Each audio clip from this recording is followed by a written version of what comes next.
Mass enslavement. It don't matter what colour you are no more. You can get on the bus. Just make sure you pay your fare. People say to me, society's broken. Well, what I'm going to tell you today is it's not broken.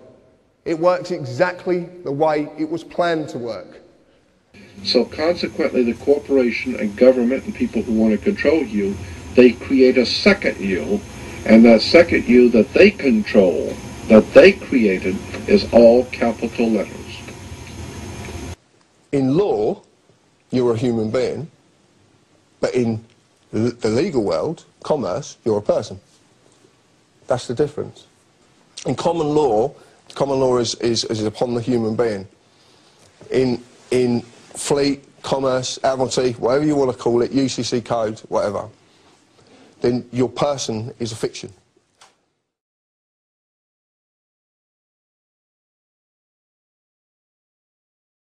One is called civil law, which is the law of the land, and one is called maritime admiralty, which is called the law of water. The definition of Admiralty law is a body of private international law governing the relationships between private entities which operate vessels on the oceans. And the law on the maritime admiralty says that you, because you came out of your mother's water, are a maritime admiralty product. When a product is taken off of a ship and brought into a foreign land, that nation takes custody of the resource and accounts for it with a certificate. That certificate marks the birth date of that product in the custody of the respective nation. Think of why it is supposedly required to have a certificate of live birth in the first place. The Barron's Dictionary of Banking Terms defines a certificate as a paper establishing an ownership claim. So right there, we notice that everyone with a birth certificate is defined as being owned. This is why the ship is sitting in its berth and is tied to the dock, and the captain has to give a certificate of manifest to the port authorities, because money is changing hands. This is why when you were born, you have to have a birth certificate. And therefore your birth certificate is signed by your mother, and where your mother signed on the birth certificate, get it, you will see it does not say parent or mother, it says informant.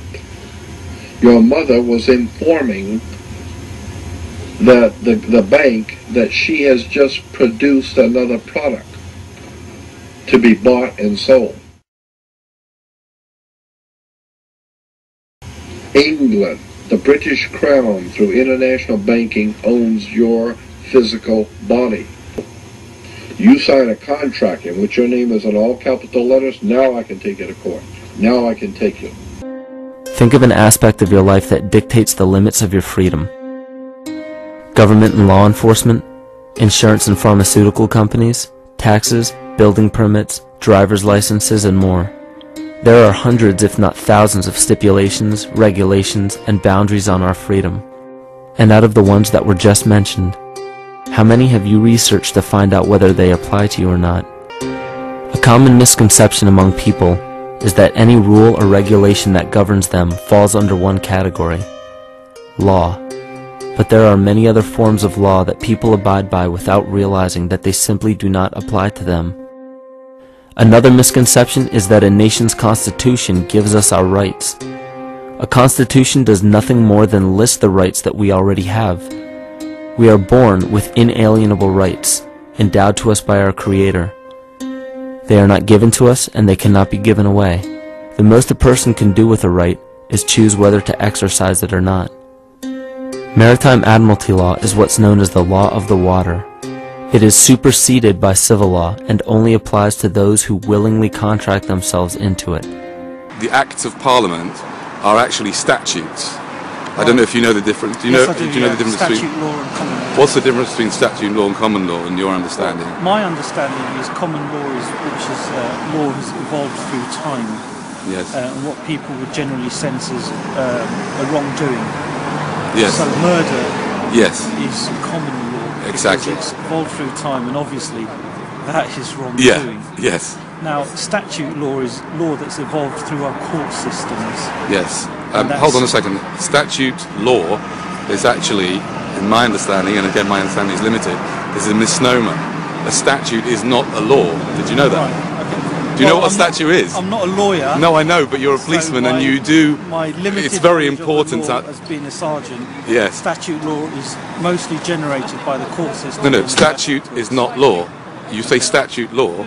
A statute is a rule. It's a rule. Okay. If you look if you at have further knowledge about this, then I stand corrected by you. Okay, okay.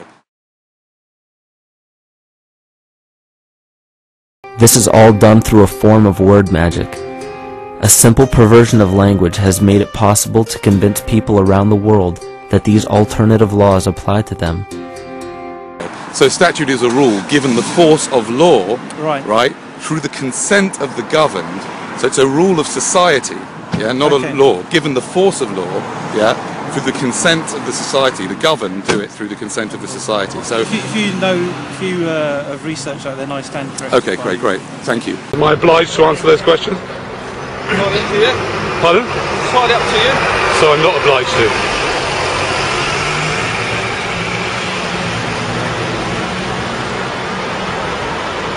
By the way, just so you know, I will not be accepting any paperwork today. Okay. Okay? You refuse to take it, therefore I'll... No, I'm refusing to take the paperwork. You can write it out if you want, but I won't take it, that's all. Right, so how are you expected to pay the fine?